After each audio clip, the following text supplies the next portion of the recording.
एक गांव में एक किसान अपनी पत्नी और बच्चे के साथ रहता था। उसने एक कुत्ता पाल रखा था जिसका नाम मोती था। वह कुत्ता बूढ़ा हो चुका था। उसके दांत भी टूट गए थे। इससे गांव के लोग उससे डरते नहीं थे। एक दिन मोती घर के दरवाजे के सामने लेटा हुआ था। उसने अपने मालिक को कहते सुना, अब यह मोती हमारे किसी काम का नहीं है। ना तो अच्छी तरह घर की रखवाली कर सकता है और ना ही हमारी भेड़ों की। अब तो यह हमारे लिए बोझ है। मैं कल ही इसे गोली मार दूंगा। उसकी पत्नी को अपने कुत्ते से बहुत प्यार था। वह कुत्ते को नहीं मारना चाहती थी, इसलिए वह अपने पति से बोली, इस मोती ने इतने वर्षों तक हमारे घर की और खेतों की रखवाली की है। क्या हम इसे इसकी सेवा का यही इनाम देंगे? ईश्वर ने हमें सब कुछ दिया है। हम इसे 2 वक्त की रोटी नहीं दे सकते। पर किसान अपनी पत्नी की बात से सहमत नहीं था। वह मोती की जगह एक नया कुत्ता लाना चाहता था, इसलिए वह इस कुत्ते से पीछा छुड़ाना चाहता था। वह बोला, तू मूर्ख है। इस कुत्ते से अच्छी तरह घर और खेतों की रखवाली नहीं होती। अब यह हमारे काम का नहीं है। जब यह किसी काम का नहीं, तो इसे बेकार पालने से क्या लाभ? अगर इसने इतने साल हमारी सेवा की, तो हमने भी इसे भरपूर भोजन और प्यार से पाला है। पर अब मैं इसे और नहीं पालना चाहता। कुत्ते ने अपने मालिक और मालकिन की बातें सुन ली। अब उसे लगने लगा कि कल तक उसका मालिक उसे जरूर गोली मार देगा। मौत से तो सभी को डर लगता है। वह वहां से भागकर अपने दोस्त भालू के पास गया, जो पास के जंगल में रहता था।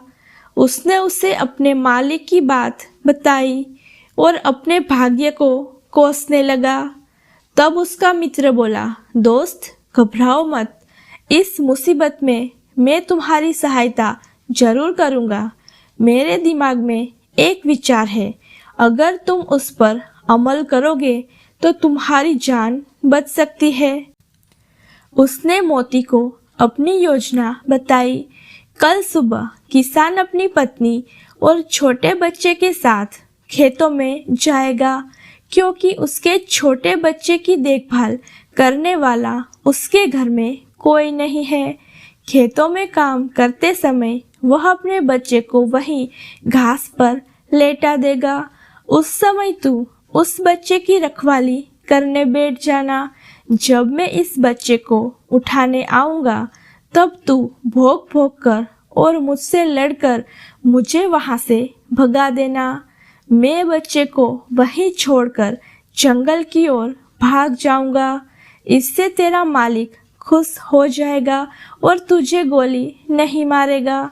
उसे लगेगा कि तू अभी भी भालू जैसे जानवर से उसके बच्चे को बचा सकता है, तो तू अभी भी जंगली जानवरों से उसकी और उसके बच्चे की रक्षा कर सकता है। मोती को उसकी योजना बहुत पसंद आई। अगली सुबह जब किसान अपनी पत्नी और बच्चे के साथ खेतों के लिए चला, तो उनका मोती भी उनके साथ हो लिया। खेतों में पहुंचकर किसान की पत्नी ने अपने बच्चे को घास का बिस्तर बनाकर उस पर कपड़ा बिछाकर लेटा दिया। मोती ने उस बच्चे से कुछ दूरी पर बैठकर भालू के आने की प्रतीक्षा करने लगा। थोड़ी देर बाद भालू चुपके से आया और बच्चे को उठाकर चल दिया। मोती भौंकता भौंकता उस भालू के पीछे दौड़ा। तब भालू बच्चे को वहीं छोड़कर भाग गया। जब किसान और उसकी पत्नी ने मोती का भौंकना सुना और बच्चे को उठाकर ले जाते भालू को देखा, तो दोनों ही डर के मारे जोर जोर से चिल्लाते हुए भालू की ओर दौड़े, पर उन दोनों के पहुंचने से पहले ही भालू बच्चे को छोड़कर जंगल में घुस गया और मोती उस बच्चे को उठाकर अपने मालिक के पास ले आया। किसान बच्चे को ठीक ठाक देखकर बहुत खुश हुआ और मोती को बहुत प्यार किया, क्योंकि मोती की वजह से उसके बच्चे की जान बची थी। वह खुश होकर अपनी पत्नी से बोला, अब मैं अपने मोती को नहीं मारूंगा। आज इसी ने हमारे बच्चे की जान बचाई है। आज से तुम इसे रोटी या दूध में भिगोकर देना, क्योंकि यह बेचारा रोटियां अच्छी तरह चबा नहीं सकता। बच्चे की जान बचाने के बाद रोज मोती की खूब सेवा होने लगी। अब किसान ने कभी भी उसे गोली मारने की बात नहीं की। मोती की जिंदगी आराम से गुजरने लगी। एक दिन मोती रात के समय घर के आगे बैठा घर की रखवाली कर रहा था। तभी उसका दोस्त भालू उसके पास पहुंचा और बोला, मेरे दोस्त, आजकल कई दिनों से मुझे कोई अच्छा शिकार हाथ नहीं लगा है। क्या मैं तुम्हारे मालिक की एक तगड़ी सी भेड़ को उठाकर ले जाऊं? मैंने मुसीबत में तुम्हारी सहायता की थी, अब मेरी मुसीबत में तुम मेरी सहायता करो। मोती बोला, यह नहीं हो सकता। तुम मेरे सामने मेरे मालिक की भेड़ उठाकर नहीं ले जा सकते। मैं अपने मालिक का नुकसान नहीं होने दूंगा। भालू ने सोचा कि मोती उससे ऐसे ही कह रहा है। उसने मोती की बात पर कोई ध्यान नहीं दिया। उस रात तो वह चुपचाप वहां से चला गया, पर अगली रात वह जैसे ही भेड़ों के पास पहुंचा, मोती ने जोर जोर से भौंकना शुरू कर दिया। मोती का भौंकना सुनकर किसान और उसकी पत्नी बाहर आए तो भालू को अपनी जान बचाकर वहां से भागना पड़ा। भालू को मोती पर बहुत गुस्सा आया।